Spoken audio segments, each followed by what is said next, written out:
Saudara, kejutan demi kejutan untuk memenangkan pemilihan presiden 2024 masih berlangsung.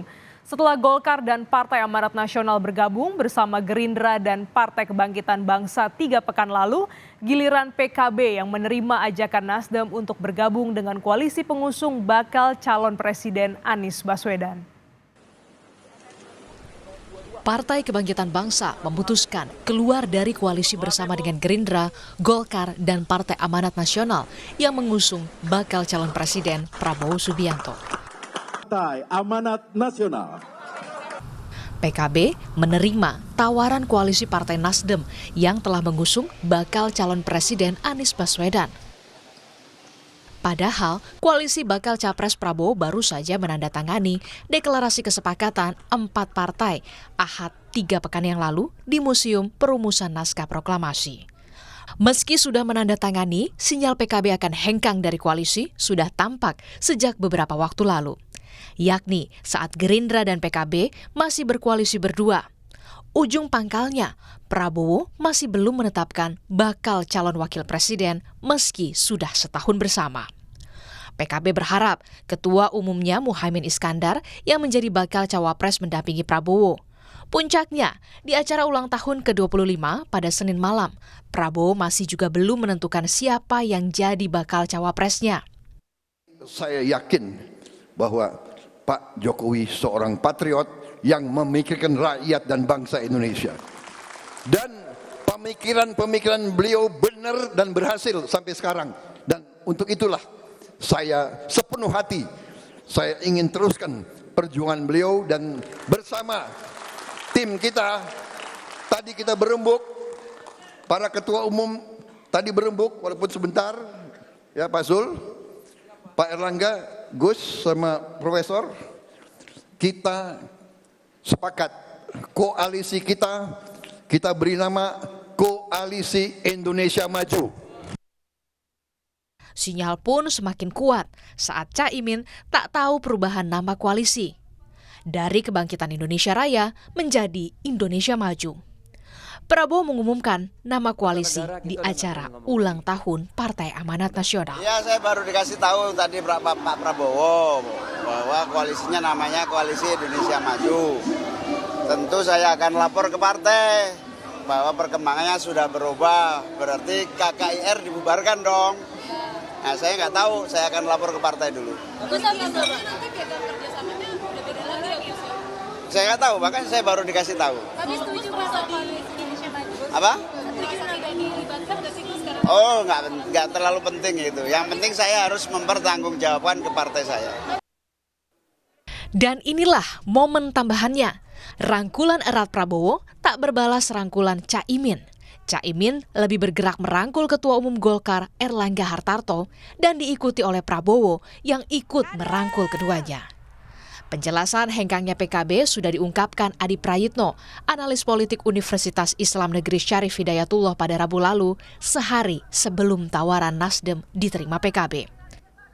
Karena setelah Golkar masuk, karena setelah PAN masuk, privilege yang dimiliki oleh PKB secara perlahan itu sudah hilang. Terutama soal posisi cawapres tidak lagi menjadi golden ticket yang dimiliki oleh Muhaimin Iskandar. Dan yang paling penting, KKIR, Koalisi Kebangkitan Indonesia Raya, automatically wassalam dan sudah bubar jalan ketika Prabowo sudah mengumumkan nama baru koalisi mereka. Tapi mungkin ini bukan kejutan terakhir dari banyak koalisi yang telah terbentuk antar partai untuk menang 2 target sekaligus. Menang pemilihan presiden 2024 dan memperbanyak kursi parlemen di Senayan. Tim Liputan, Kompas TV. Demokrat menilai Nasdem dan Anies Baswedan berkhianat pada kesepakatan koalisi karena mendekati PKB tanpa konsultasi dengan Demokrat.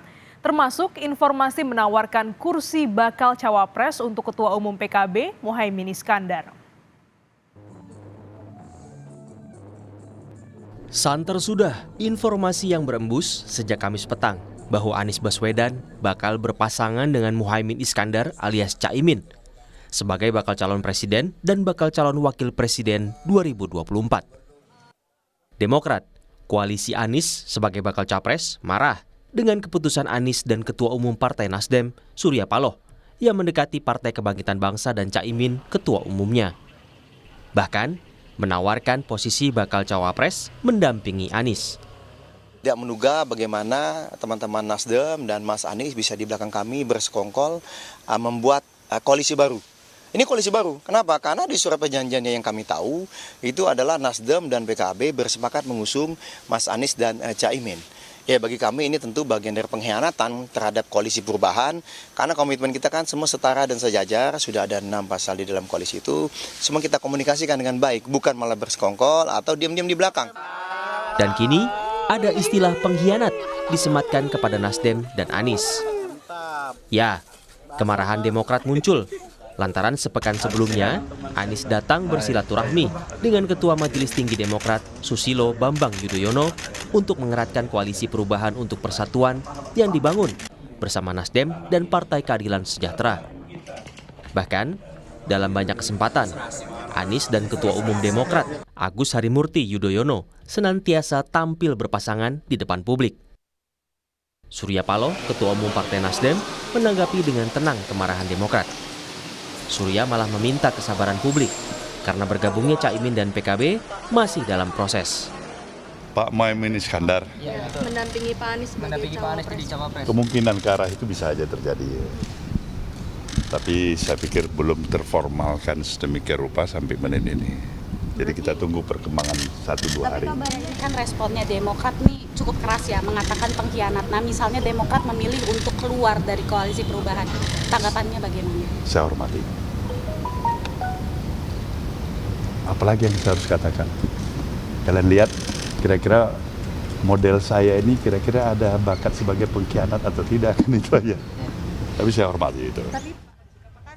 Yang juga tenang menanggapi adalah rekan koalisi pengusung Anies, yakni PKS.